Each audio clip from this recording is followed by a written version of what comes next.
বন্ধুরা, আজকে দুর্দান্ত একটা রেসিপি নিয়ে চলে এসেছি। আজকে এঁচোড় চিংড়ি করব, তার জন্য এই যে চিংড়ি মাছ বেছে নিয়েছি, আলু ডুমো করে কেটেছি আর মশলা এগুলো নিয়েছি। তো বন্ধুরা, আমি এই এঁচোড় চিংড়ি করবার জন্য প্রথমে আলুগুলো আমি বেশ সুন্দর করে লাল লাল করে ভেজে নেব।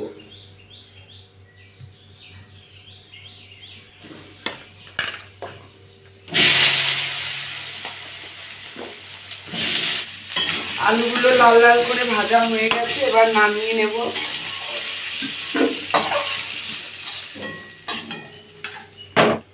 আলু ভাজা হয়ে গেছে, এবার চিংড়িগুলো ভেজে নেব।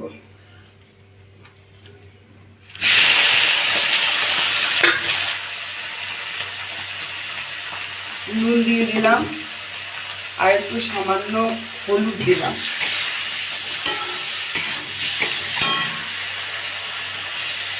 এবার চিংড়িগুলো আমি নামিয়ে নেব।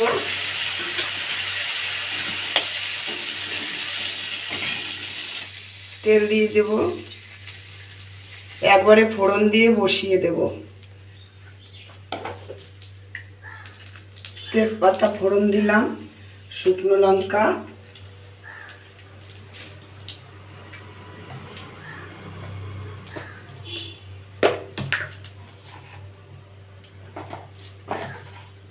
সামান্য কয়েকটা জিরে দিচ্ছি,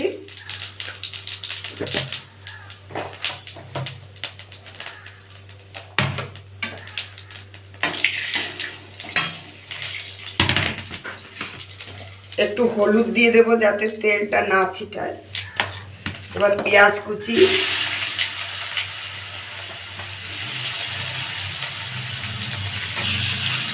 টমেটো কুচি,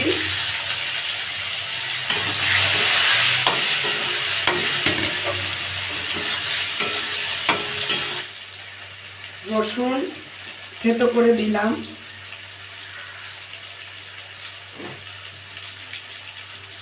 আদা বাটা দিচ্ছি,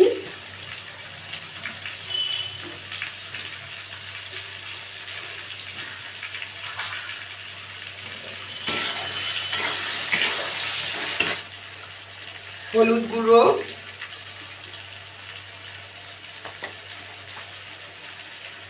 নুন দিলাম,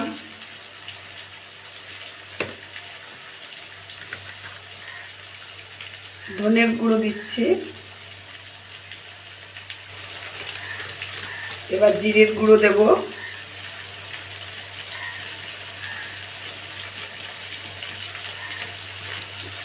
এবার একটু জল দিয়ে দেব।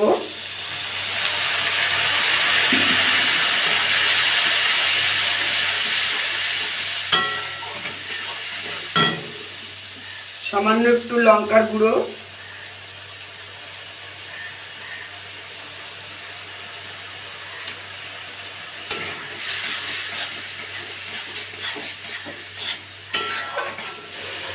কেটে রাখা এঁচোড় দিয়ে দিচ্ছি,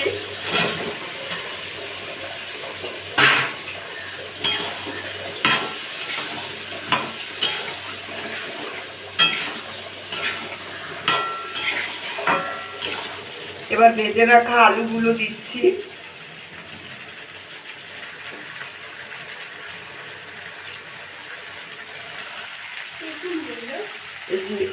বেটে রাখা লঙ্কা দিলাম।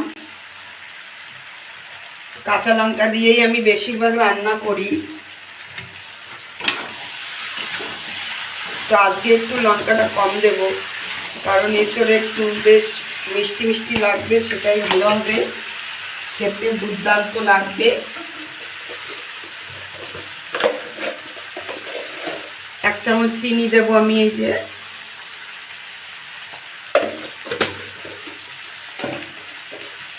এবার চিংড়িগুলোও দিয়ে দেব।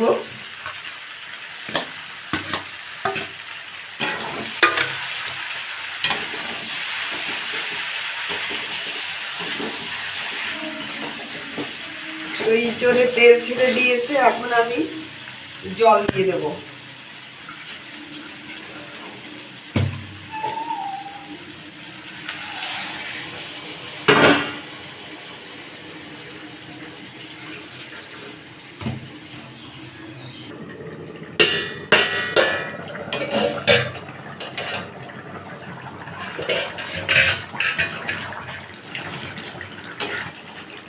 এখন তো নামানোর টাইম হয়ে গেছে, এবার আমি শাহি গরম মশলা দিয়ে দেব।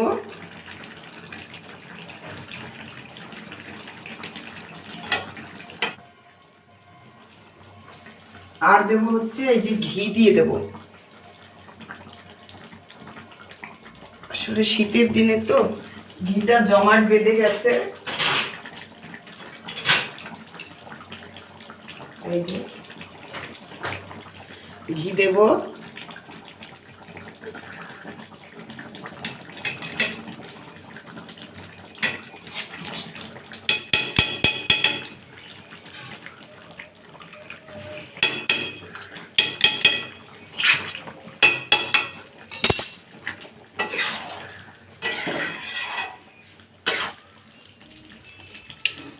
তো আমার এঁচোড় চিংড়ি রান্না কমপ্লিট, এখন নামিয়ে দেব। তো বন্ধুরা, এঁচোড় চিংড়ি তো রান্না কমপ্লিট হয়ে গেছে। তো এইভাবে রান্না করলে দারুণ টেস্টি হয়। আর তো মনে হয় খাসির মাংসটাও ফেল হয়ে যাবে এভাবে এঁচোড় চিংড়ি করলে পারে। চিংড়ি দিয়ে মনে হবে যে এক থালা ভাত নিমেষে শেষ হয়ে যাচ্ছে। তো বন্ধুরা, যদি আমার এই রেসিপিটা আপনাদের ভালো লাগে অবশ্যই লাইক কমেন্ট করবেন, আর পারলে চ্যানেলটাকে অবশ্যই সাবস্ক্রাইব করবেন, কারণ আপনারা সঙ্গে থাকবেন তবেই তো এগিয়ে যাব। আপনাদের ভালোবাসা না থাকলে তো আর আগাতে পারবো না। তো আজকের মতন রাখছি।